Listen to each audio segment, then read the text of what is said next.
Morning, everyone. Thank you for joining us today. I'm glad you could make it. We are going to be discussing an issue that is been around for a while and continues to be a topical issue, the issue of productive finance. If you reviewed the Chancellor's Edinburgh statement last week, you'll see that there were some uh, new and ongoing policy issues and policy announcements in there that continues to show that this is an important issue for the government.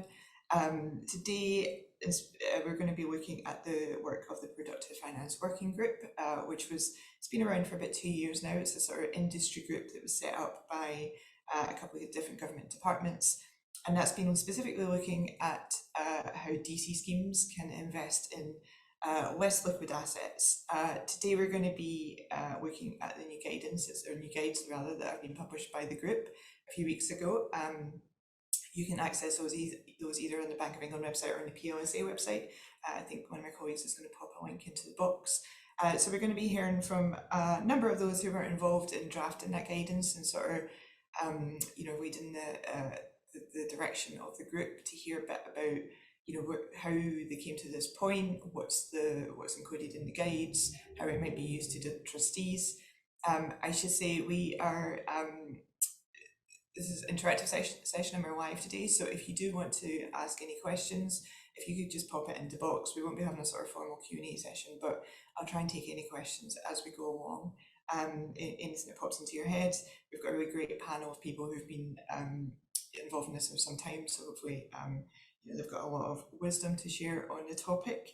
So as I say, as a chat box is very much open, so pop any questions in. And I'm going to get started with our first panellist. I'm going to welcome Nike Trost, who's Head of Asset Management and Pensions Policy, that covers a lot of areas at the FCA. So Nike is obviously, the FCA are one of the sort of sponsoring departments of this work. Nike has been sort of leading from their perspective for some time. I know despite a very busy schedule, she's put a lot of time into this. So Niki, I wondered if you could maybe take us back to the beginning and sort of set out how this group came together and maybe the reason for it and why it's important to you. Yeah, absolutely. And thank you for hosting us today, Karen. I mean, I think the background to the group was really that the bank, H&T, and us were looking at investment in productive finance more generally, and where that kind of investment might come from or could come from. That group then very quickly honed in on what barriers might be for DC schemes. Why? Because DC schemes are an obvious cohort of investors who have very long time horizons, or their members should have a very long time horizon. And actually, there's a certain delta between what we've historically seen DB schemes do and what we've seen DC schemes do. So the questions really revolve quickly around what barriers do DC schemes face, what operational challenges are there as well, what practical challenges are there. And I think it's really important to stress that the intention of the group was to look at and remove barriers. It's not a group that some are there to direct or suggest that a certain way of investing is better, but it was really there to say, where are there things where regulators or government or actually industry members might be able to make changes that mean trustees and others who are thinking on behalf of investors are really able to make the best long-term decisions. Investment in these kind of assets is not straightforward. It brings certain risks. It also places different requirements on oversight, so it needs to be carefully considered. But of course, there also can be certain long-term benefits, and the group really aimed to provide a really balanced views on what some of the challenges are and where some of the benefits are, and hopefully that comes through as we talk about the guides. Now, the work also coincided with wider work by the TPR, by DWP and us on value for money, and really thinking through how can we shift the culture from a focus on kind of cost alone to really thinking about long-term value for members, and especially with those double defaulted members in mind, those who are auto-enrolled in a workplace pension, where it really matters that every pound saved works in the interest of the end member. The Product Finance Working Group published a report back in 2021. It called for a number of actions. It called for actions on us as regulators. So we, as the FCA, had a really significant action around ensuring the regulatory framework allows for long-term fund structures that can accommodate a liquidity mismatch, but also called for action on industry and really making sure that enough information is available to trustees, employers, all those other people thinking about investment strategy.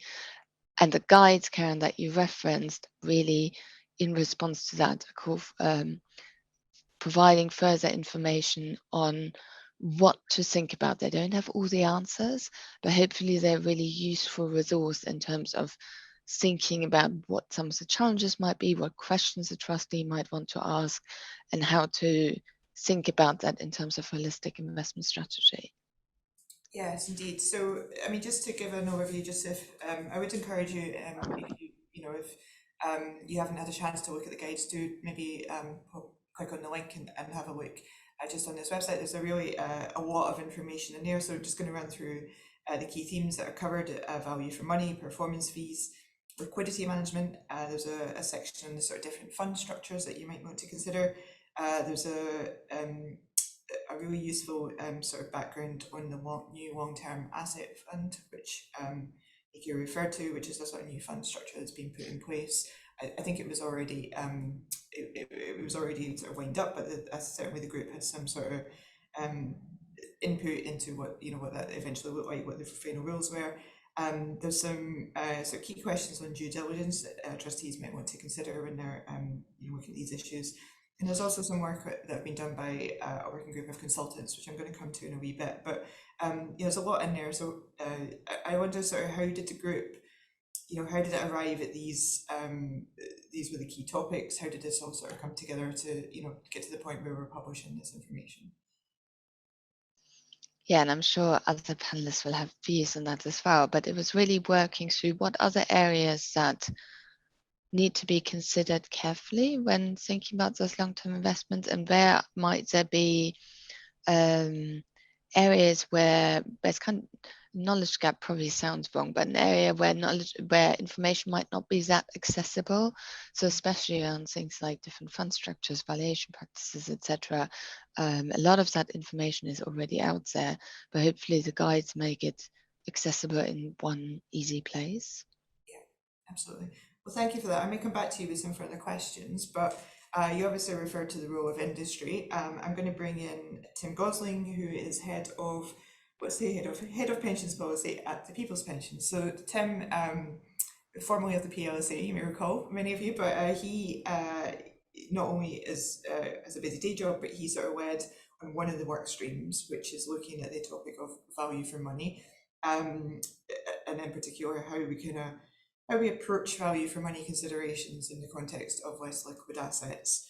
So Tim, I wonder if you could just start by sort of what did you find were the key considerations when considering value and less liquid assets? So I guess the starting point for us at the moment, and I'm going to speak a little bit about sort of general experience rather than just about the group first, is we've just come to the end of a very long equity bull market, and this has been an exceptionally challenging year for DC investors. So with both equities and bonds falling in simultaneously. And I guess the thing that I pick up when speaking to scheme investment advisors and trustees is, where's value going to come from over the next decade? And that's something that our team has been in print discussing and potentially thinking about moving into a liquids, partly as a result of past experience the last few years. So that's, I guess that's the context. In terms of sort of key considerations, I think there are two sets of things. The first is, how could investing less liquid investments fit with objectives? So principally driving better value for members in this context, defined as return net of charges. and also potentially thinking about alignment with net zero, fulfilling broader ESG objectives through what you are investing in, potentially investing in infrastructure, and so on and so forth. That may help you decarbonize the scheme. I think the second set of considerations is around the capacity and governance. Obviously, investing in less liquid assets brings new risks, principally, but not exclusively, liquidity risk. And there is a very, very substantial section in the guides on how to manage that, which I can go into a bit, but wasn't proposing to immediately. And the second is really due diligence, having the internal capacity to really interrogate your investment partners, to understand their culture, to understand their past performance, to understand the nature of the team. Again, this is something we go into in the guides, but it's a much more involved process than investing in listed securities. And trustees have to be and their advisors have to be aware of those going into this and going in with their eyes open. And there's no, I think it's as Nicky made clear, this is all about enabling schemes to invest in less liquid assets. It's not about mandating anything. If trustees feel that their governance budget is better directed elsewhere, that there are other areas of scheme performance that might better affect member outcomes, then that's quite a reasonable thing to conclude from the process. So looking at the key considerations and deciding, no, this isn't for us, that is an entirely acceptable outcome from all of this. Absolutely. I wonder if I could just unpack a couple of things that you said there. So just on that point in governance, I mean, I was reading an article, I think it was in Professional Pensions, from the trade press things yesterday, and it had done a sort of mini poll on, where DC trustees were at with this, and one of the comments I read was that one had said, it's just too hard and there's too much governance. I mean, you sort of say you might go through the process and reasonably assume it's not to you. What would you say to those trustees who think, there's just so much to think about and we're not equipped? So would you encourage them to sort of take the journey, or what's your sort of view on that coming from the sort of industry position? I think there are a couple of things here.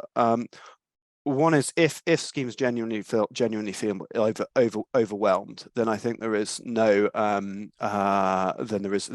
no shame, I think, in saying, okay, we will focus our activity on some other aspect of the scheme. I think that's an entirely legitimate thing to conclude.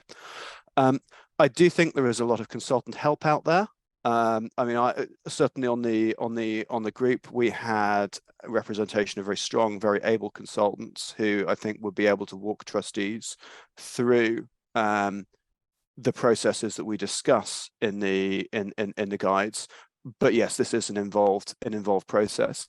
I think the third thing I'd note is that there's no getting away from it. There is a strong association between scale, governance capacity, and investment return driven by less liquid assets in the academic literature on pension schemes. And if you look at the work of CE and benchmarking on investment in less liquid assets by DB schemes, and the association between scale and investment return, it's pretty clear this is something mainly done by larger schemes. And so I think it's quite difficult to get away from that.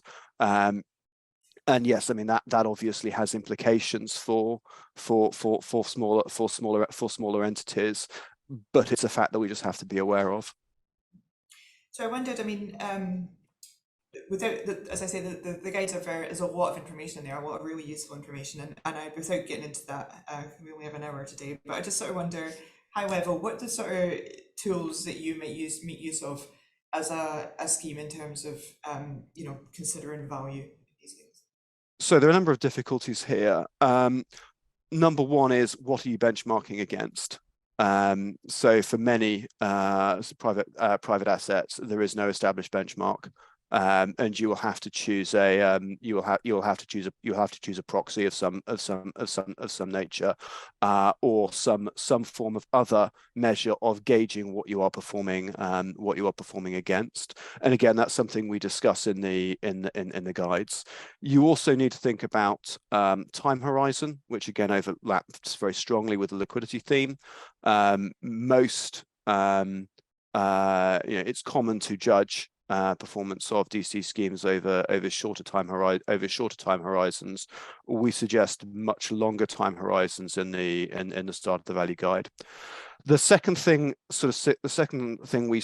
we begin to broach there is the importance of stochastic modeling, particularly scenario modeling, and looking backwards at historic performance, but again using stochastic modeling to look at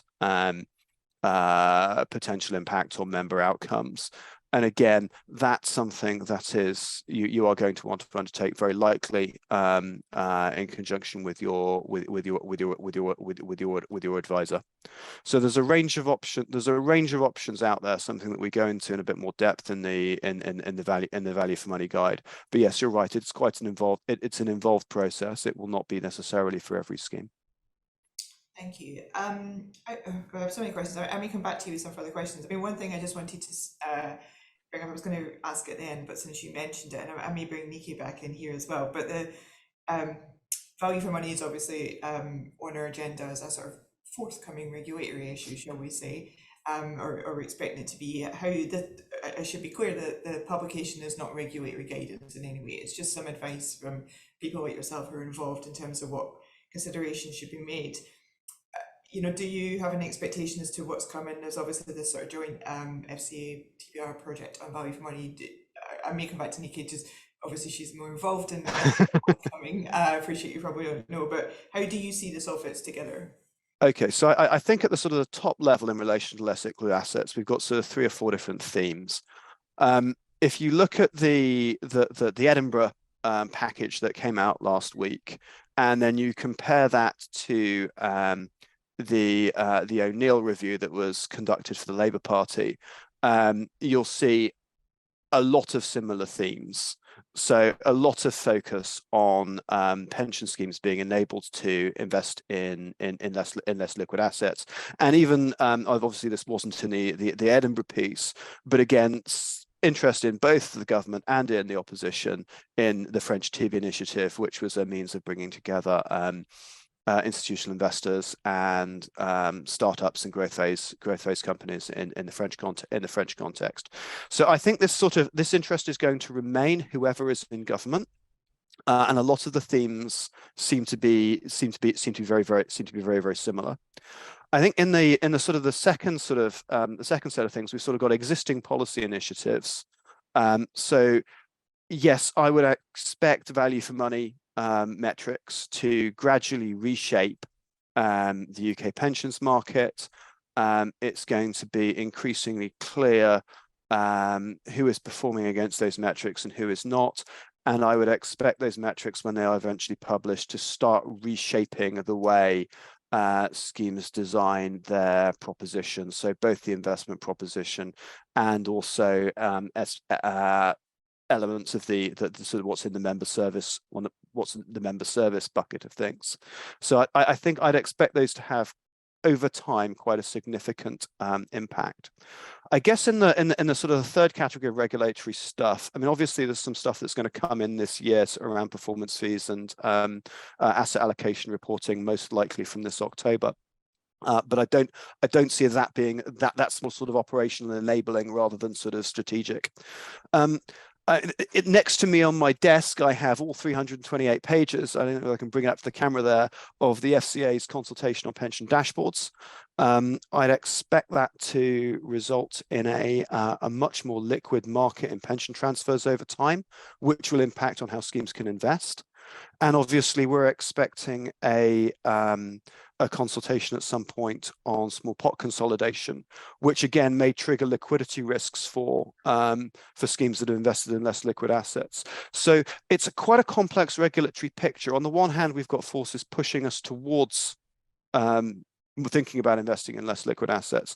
And on the other hand, there are other things out there that are forcing us to really think about how we do that. So it's an uncertain picture, but it's an interesting one. It's not going to be dull. Indeed. Nikki, I don't know if you, I appreciate you're probably not going to be able to tell us in detail, but I just wonder in terms of that regulatory picture, how do you see it all come together? Yeah, I think, you know, the pensions regulator and us published a paper on value for money about a year ago now. Why did we do that? Because actually great strides have been made in terms of schemes thinking about costs over the last few years, and really, especially in that defaulted workplace context, which is a good chunk of the general population, thinking about how to bring costs down. That's obviously really important because that affects long-term net return. But the investment side and really thinking through what are the investment propositions that for your scheme members will generate the best long-term outcomes over the kind of time horizons that the end saver has, it's probably not quite in the same place yet. And we certainly think that more transparency around some of these aspects, both the performance side, the cost side, but then also probably a certain number of other services that might encourage better engagement, will really drive better competition in the interest of end scheme investors. Now, that doesn't always mean that for every scheme, investing in the kind of illiquid long-term assets is the right answer, certainly not. But thinking carefully about what is the best long-term proposal rather than just what are the fees we're paying in the next year, it has to be part of a kind of mindset shift from just cost to long-term value. And that I expect that to stay on the regulatory agenda through a number of initiatives. Okay, thank you.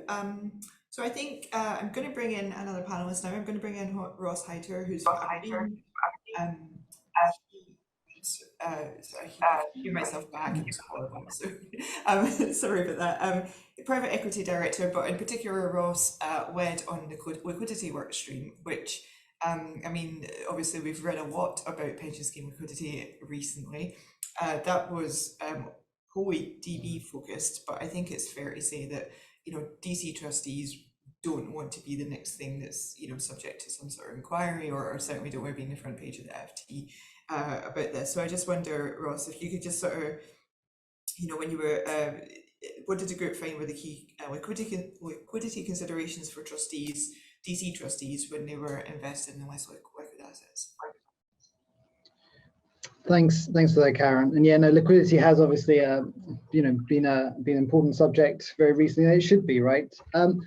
In terms of the considerations and, you know, the group discussions and where we landed and where the guide is, I think one of the most important steps for, and it's not just DC schemes, as investors across the board, is determining the appetite for liquidity risk and how much there is for particular individual schemes. And that's kind of like the aim of all the considerations. That's for the output, but there are some inputs that are needed. So, you know, I mean, I don't want to go through the guide in detail, but things like diversification of the current portfolio, the ability for it to absorb less liquid assets and everything that comes with managing that. And then there's some, I would say, not necessarily market or investment related considerations, but some of, Tim kind of mentioned it as well, more scheme related. So scheme size, you know, different sizes might have different ways of executing, and that would also have abilities to sort of impact how much liquidity risk individual schemes want. And then, you know, future cash flows. So, you know, obviously we talk about inflows, outflows, bulk transfers. The ability to actually provide that might mean that liquidity risk appetite is slightly different for some schemes than others. And then I suspect, you know, the final ones which the guides highlight, which mustn't be forgotten, are operational capabilities. You know, if schemes have access to platforms that can provide the information, can ensure dealing, you know, can fit within the processes, then that might mean that actually the ability to have a framework and a way of implementing is more frictionless. So that would actually, the operational requirement would impact the amount of liquidity risk that they're looking for. And then also there's other things again, out there that need to be considered are, that you can invest in illiquid assets through closed-ended vehicles, open-ended vehicles, listed vehicles like investment trusts, for example, and that also will have an impact on the type of liquidity. So I guess that's kind of like the input. The output is the liquidity risk, and then one of the final things is kind of how to get from that point to the output, and that's scenario analysis and stress testing, which I know Tim's already kind of mentioned as well. Indeed. So I mean, as you say, it's a sort of it's as much about the sort of schemes as the sort of the investment decisions. And I just wonder, I know I was reviewing it again just last night, and the guide really focuses on some practical actions, and i.e. what are the key questions to be asking managers and that sort of thing. And I just wonder if you can, what were the sort of some of the suggestions that are made as to how schemes that are not doing this, who maybe are not one of the larger ones, who have or experience, what's the sort of practical suggestions of some things that they can do? So yeah, I think one of the real benefits of the productive working group was we actually had everyone in sort of the ecosystem in a room, right, from DC decision makers, platforms, consultants, asset managers, and structurers, and we were actually able to figure out, well, when a member puts £1 in, how does it get invested, and if they want it back, how does it come back? And that threw up all these sort of really practical considerations, as you mentioned. And so, for example, we talk about scenario planning and stress testing, and what does that actually mean? So for trustees and decision makers to think, well, if there's a shock to the public markets, those valuations fall, what does that do to the overall portfolio? And we'll see that actually they'll become overweight on those less liquid assets. And actually, practically that might not be an issue for some schemes in that situation, but they will need to sort of figure out how to maneuver their portfolios to be more sort of on target of their SAA. And then other things that probably practically need to understand is what happens if there is a significant change to the membership, and how much assets are in the portfolio, and what's the requirement. And one of the practical situations that kind of also kept cropping up actually is not just about money out, it's also about, well, if you've got an allocation to less liquid assets, but then you get quite a few bulk transfers in, or you get more contributions than you expected, it'll dilute that sort of return and dilute the amount of less liquid assets. So how do you actually start deploying it, and how would you do that in that scenario as well? So it's really about understanding what those scenarios are in real terms, and actually what it means practically for trustees and DC schemes. And so the sort of issue of notice periods is sort of covered in it, and I wonder if that may be a sort of new world to many, and I wonder what should trustees consider if they're assessing how appropriate they are, and how, to the extent that would work for them. Yeah, so I think within the guide and within the group, we talked and investigated notice periods at quite some length, and so I really would encourage trustees to read that section. Illiquid and less liquid portfolios are can be quite different. You can have ones that are very long-term in nature.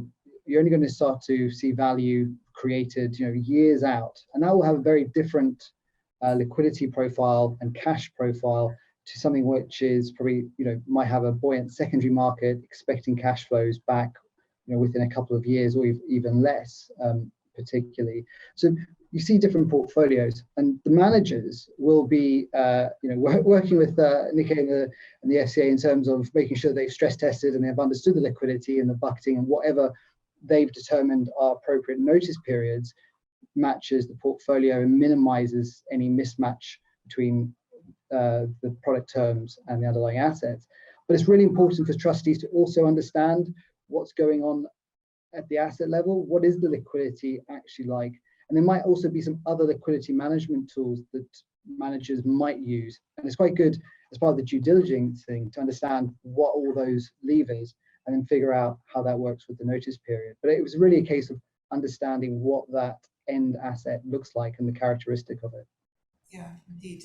I mean, I should say that as well as sort of a guide on liquidity management, as Ross sort of alluded to, there's also a guide on different fund structures and just different features of them, which I think was a very useful sort of starting point, and also due diligence as well in terms of what are the questions that need to be asked and that sort of thing. So some really good information. Thank you for that, Ross. I'm going to come back to you because I have some questions for everyone. But with that, I'm going to move on to introduce Sonia Kataora, who's head of DC investment at Barnett Waddingham. So Sonia she was chair of a sort of stream of this work, which was looking at the role of consultants. And I think this was a very important piece of work, and the information that the sort of contribution to the final publication, I think, is a really important part of this. Sonia, I wonder if you could just begin a bit by setting out, what's the role of consultants in terms of shifting this sort of the focus from the sort of cost into long-term value. What's your role in that? Yeah, so Tim briefly mentioned this, but I think where consultants can play a role is that we can help more schemes put in place those net member outcome objectives. So I think there's wide acceptance that future generations of retirees are much less likely to have sufficient assets to generate an adequate retirement income, what with the sort of the decline in DB benefits and low DC contributions. But there is perhaps still a lack of appreciation of how much members need to be saving to achieve well, the retirement that they want, but or at least obtain a standard level of retirement. Now, of course, the PLSA introduced the retirement living standards. Tim also mentioned some other industry-wide metrics. So I think as consultants, we need to frame discussions around those sorts of objectives. And specifically when you're selecting assets, which mix of assets can improve the ability of achieving or indeed exceeding those objectives. So certainly in the group that I chaired as part of the Productive Finance Working Group, we thought about this as sort of outcome-driven investing, which is actually in sort of stark contrast to where the industry has sort of borne out around discussions around cost, which have often driven discussions in DC. And so I think that also leads me into another area where consultants can play a role, and that is to review our own internal criteria as part of our DC provider selection processes, so that we're really focusing on the future expected financial value rather than cost when we're appraising different DC providers' offerings. Great. So, and I should say in part of towards the back of there is a sort of I think a commitment on behalf of yourself and another number of other consultants organizations to sort of to consider these issues. So do you want to tell us a bit about that? Yes. So the consultants work stream, we were involved in sort of different guides, if you like. So bit non-standard to how the other guides have been produced. So there's certainly a set of 12 considerations that have been written by consultants for consultants when you're thinking about advising on investing in less liquid assets. But for decision makers or trustees, it's almost a list for you to what you can expect from your consultants. So there's that guide. There's then also a call to action from platforms, because Ross mentioned sort of being in a room with everybody in the ecosystem to make this work. It does require contributions from, yes, consultants, asset managers, the providers themselves, but it also has to be accessible from platforms. And so you'll see in the pack, there's a call to action for platform providers to evolve and update their systems and processes so that actually they can accommodate these less liquid assets. And finally, there's also a commitment from the consultants ourselves so that we can contribute to that shift in mindset from cost to value in sort of evolving our own behaviours in how we advise DC schemes. Indeed, and I think that the point about platforms, I know I was involved in the original policy report that the Productive Finance Working Group published, I think it was a year ago now, and that was certainly one of the areas that kept coming up as a challenge, and the sort of daily dealing environment and the role of platforms. So I'm really pleased to see that has come out of this. I mean, Tim sort of mentioned, it might not be for all schemes, that in terms of the governance and that sort of thing, it certainly, this isn't a drive to try and get every scheme to sort of invest. And I just wonder, so it's obviously what you do day to day, what would your sort of high level views be on how can trustees, decision makers assess whether it's appropriate for their scheme? Yeah, so I mean, we touched upon sort of those net member objectives. I think it keeps coming back to those, and trustees need to be satisfied that they have obtained sufficient insights and analysis that investing in less liquid assets can positively contribute to their members' future financial outcomes. That's what it's all about, making sure that's done after allowing for costs. And now, of course, that can depend on the investment time horizon. So think about whether your scheme has a suitably long investment horizon, which in itself could be influenced by your scheme's demographics. So is it a relatively young scheme with more members, say, investing in the growth phase? But also consider the scheme sponsor's commitment to running the scheme in the long term. And also with any investment, you'll need to undertake scenario analysis that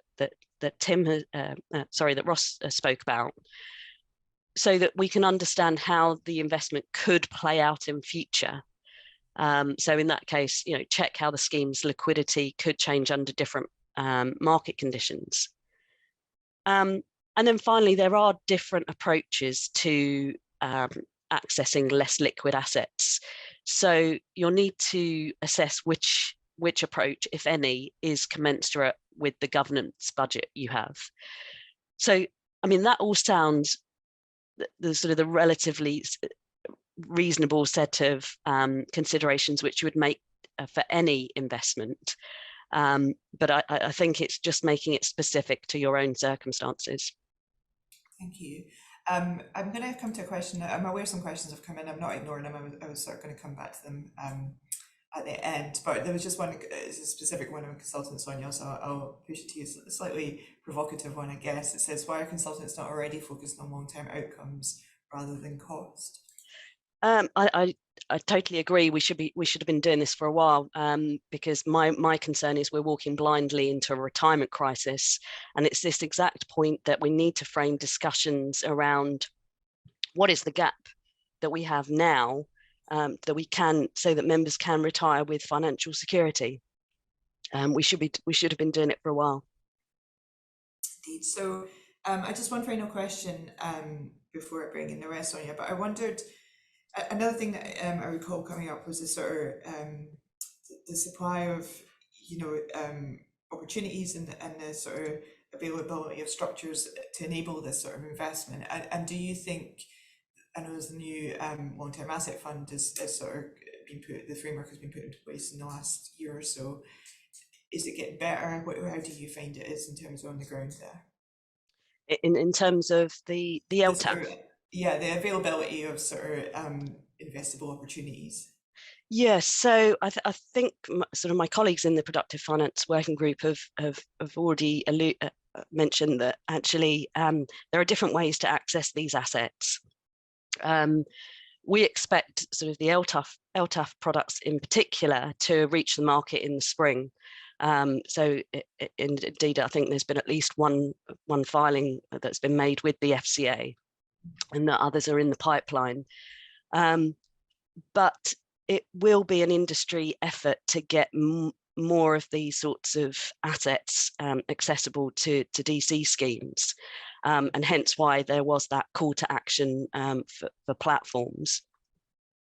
But if we look at the sort of the supply of the actual underlying investments themselves, there's been quite an interesting change in dynamics in recent times. We've seen certainly an interesting secondaries market develop, with DB schemes selling their less liquid assets either due to LDI collateral problems or because of improved funding has made buyout more accessible. And then we've also seen discounts and cheaper valuations, which really presents the opportunity for DC schemes to benefit from these assets. But the outlook does vary depending on the asset class. So whether we're talking about private equity, private debt, or infrastructure. We've seen lots of activity in the private equity space. Private debt is proving has positive aspects for managing liquidity in DC, given the number of loans that can be rolled at different maturities. And then there's the valuations for infrastructure may prove more resilient going forward because it may help with sustainability objectives, as somebody has already mentioned. So we are seeing asset managers building these investment solutions, which is expected to increase that supply. But I think the LTAF is just one structure that allows pension schemes to access these assets. Thank you. I'm going to bring everyone back in. If you, we can turn the cameras on.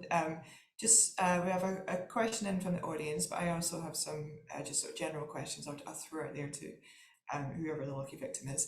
I'm going to come to an audience question first, which is coming back to a point that we've sort of alluded to, which is the issue of scale. So one of our audience members has asked, how large does a DC scheme need to be to make this work? Is further consolidation in DC schemes necessary before they will invest in a significant amount in illiquids? So does anyone want to take that? Tim, I'm going to pick on you. You look like you were supposed to answer. Right, so I'm going to disappoint here and not pick a number. I think the key thing here is that, as Panos has already mentioned, there's a range of different ways into this. And we can go all the way from LTAFs, where there is, obviously LTAFs will not be available to retail investors, but there is a discussion as to whether they should be available to retail investors. And that gives an indication as to what size you might need to be in order to considering investing in an LTAF. Obviously, we'll need to judge that when LTAFs become available, but potentially there are ways into this that could be used by smaller schemes.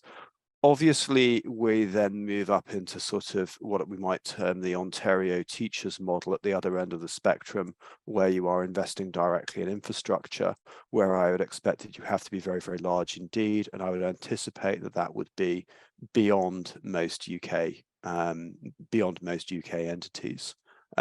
So there's a spread here, and I was quite cautious in my opening remarks on scale, saying this may not be for everybody, but there is a spread of options here, from simpler, and I stress simpler rather than simple, ways into the issue, through to sort of full fat options, which are going to be much more complicated and beyond the beyond the reach of most. So I apologize for not putting a number on it, as some may have hoped, but I hope that gives a framework to think about the issue.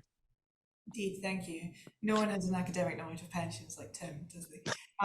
Nikki, I'm going to come to you, just not on that question, but we've had a couple of mentions there of the LTAF structure. I think I read recently that the first sort of application had been put in for an LTAF. So hopefully they'll see some movement in that. But in terms of the sort of the original policy report did have some specific recommendations. I know I read the recently published TPR FCA's joint strategy, which says it commits to considering the group's recommendations and any barriers. Just sort of regulatory, is there anything else that you're sort of looking at, or maybe even what's happened since that you maybe want to sort of outline? No, I think maybe just on the LTAF, I would say that I think we are seeing stakeholders from all parts of industry engage really carefully with this question now. And I think from our perspective, that's a good outcome, because it means people are not just rushing into it, but really thinking through how to make these things work for the long term. And that's what we probably really need for the pension market, right? That those vehicles can stand the test of time over the long term.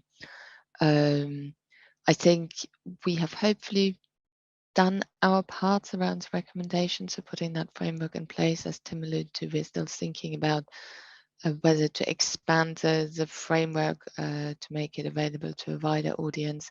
But in terms of the structure, that is now there, and we are able to look at applications as they come in. Thank you. A further question, it says, is the LTAF the only structure that's suitable for liquids, or any views on that one? Nikki, you're shaking your head. No, definitely not. I think it's one structure, and it's really important to say that, it was put out there as an option. I think it was designed very much with DC in mind, and the kind of protections that you might want to see when you're essentially mutualizing across several DC schemes and facilitating that co-investment. But it's not the only structure, and you have closed-end schemes, you have private vehicles already in existence, probably more in use at the very largest end, but it is there hopefully as a structure that provides some additional utility. Thank you. So it wouldn't be a productive finance discussion without the issue of performance fees coming up. So we're in a period of awaiting the sort of, I think the government recently consulted on draft regulations that will make some changes to the current DC charge cap, with a view to enabling more investment into illiquids.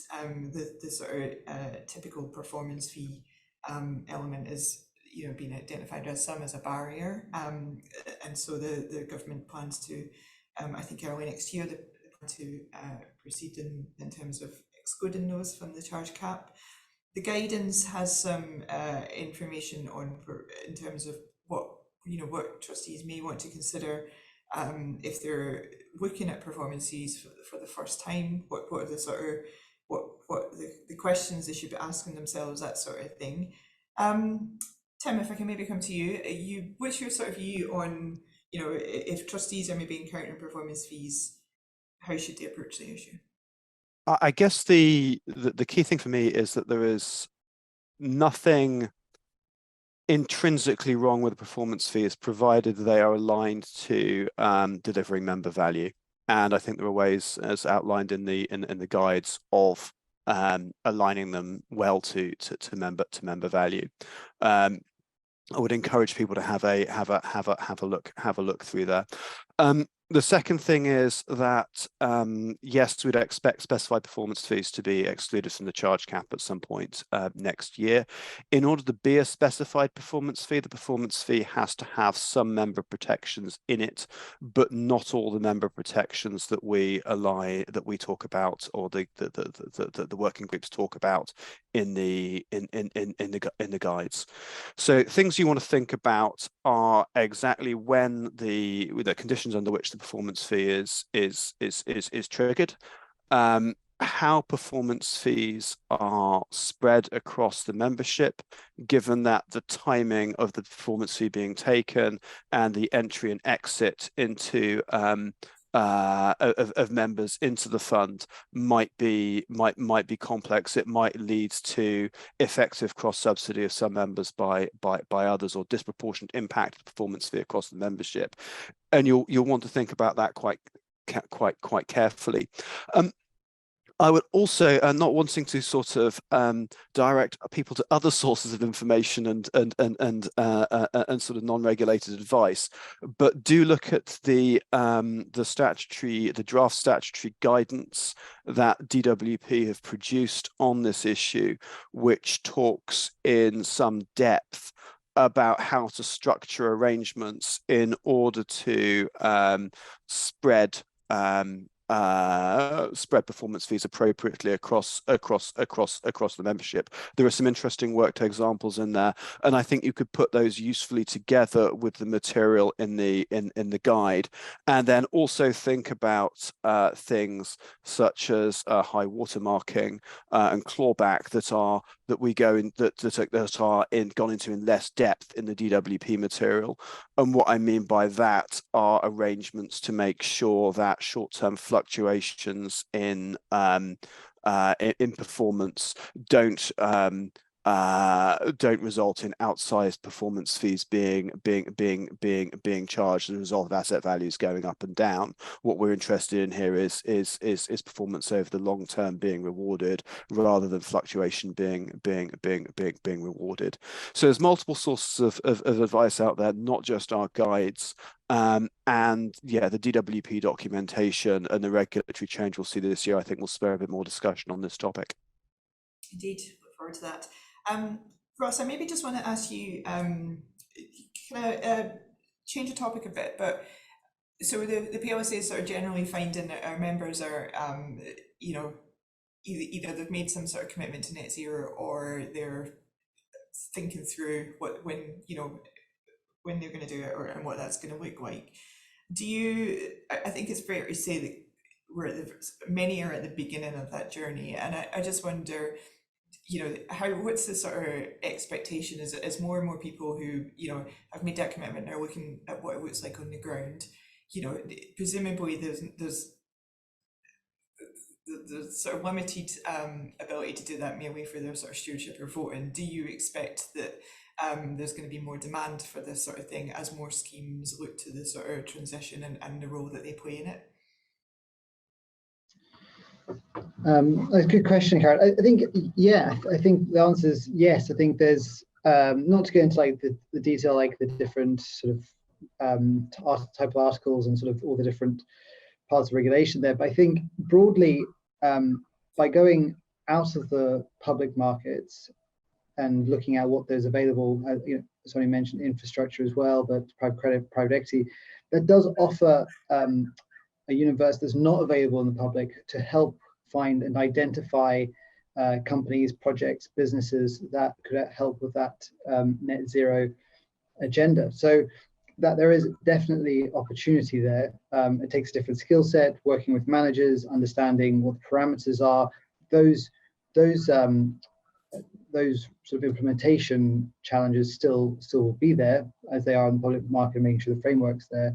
And then, you know, the other thing about investing privately is you do get to sit on the ad boards, you get to speak to the management. You know, it is a very, very close relationship in that sense, so that the ability to influence the change, to ensure that the reporting and what's going on is there in terms of sustainability. And then of course the governance can be quite strong, provided, you know, provided all the frameworks are in place and you've got the ability to oversee it and monitor it. The opportunity is definitely there if trustees and DC and investors are looking for it. Thank you. Yeah, Karen, I'd also add on that what we've seen is that private equity managers are increasingly acknowledging ESG as a driver of value creation. So, you know, as a way of increasing the attractiveness of investments on exit effectively. And so as Ross said, that that gives the potential for private equity managers to use that additional long-term time frame to implement changes at a company level to put it on that more sustainable long-term footing. Thank you, Sonia. Thank you for the question on investment trusts. I'm not going to ask the panel because I know we've just sort of been through the kind of different fund vehicles, but one of the attendees has said do it or more liquid and offer a cost-effective option. I think that's covered in the guide. There's some information on investment trusts, so certainly do check that out. I wonder, I just maybe ask the panel, I was reviewing the guides last night and I noticed there's a really neat graph that sort of demonstrates the ecosystem in place, and it sort of, to quote, it says, it will require action from across the entire ecosystem involving employers, trustees, consultants, platforms and fund managers. There's a lot of, a lot of different activity that we've tried to sort of represent on the panel today, but I just wonder, do we feel that we're all moving in the same direction? Is there one part behind? What will be the biggest sort of, I know that the working group has struggled to identify a single factor that's going to really, make it easier. Have things improved across the board, or are we still seeing some areas that are slightly behind? What's any views on that? Tim, you've come I'd make a couple of observations. I think the first of all, system change is really, really hard. I mean, we've got at the moment, we have sort of in sort of certainly our part of the market, we have what I would term as a self-reinforcing cycle in which, government has, for a variety of reasons, set strong steers around the price of a workplace pension scheme over time, starting with a charge cap, for entirely understandable and sensible reasons. Those are filtered through to employers and their advisors. You can see, if you look at sort of research on what employers and advisors are looking for from a workplace pension scheme, then cost is a top three factor, and investment performance is mid table, and then you have schemes responding to that and competing on that, and that has driven costs downwards, charges downwards, in a context in which pensions admin is there's only a limit to how far you can reduce it, and so the thing that gets squeezed is the investment budget. I think the first, describing that problem accurately is the first step in breaking out of it, and I think that's one of the things that the Productive Finance Working Group has done really, really well. Obviously, coordinated action is a lot harder, but I think this is where we come to the value of the metrics that Nika introduced at the beginning of the session. If we're in a situation where we are being assessed on historic risk-adjusted investment performance, as the consultation document suggested, that moves us into a very, very different situation. I know that sort of informal advice goes on, that's part of how scheme selection takes place, but the fact that it's being transparently assessed and we've got to disclose it in a variety of different places, I think is going to force propositional change over time. Okay, any other views on that one, Nika? I mean, I think the conversation has shifted. So when we started this work 2 years ago, I think even getting together a group to establish where the different problems were wasn't immediately straightforward. And I think now we hear much more conversation about how we can move to value, why that matters in the long term, why that matters to end investors. I think there are probably still quite a lot of operational things that need to happen, and operations are always quite boring and kind of at the end of the list of things that are thought about. But I think in this call for action to platforms, we probably call out the importance of the operational aspects, but I think we're moving in the right direction.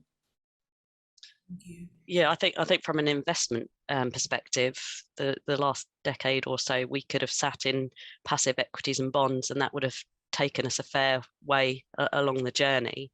It's clear that the market, the environment around us is changing, and we can't rely on the same strategies that we've had in place historically.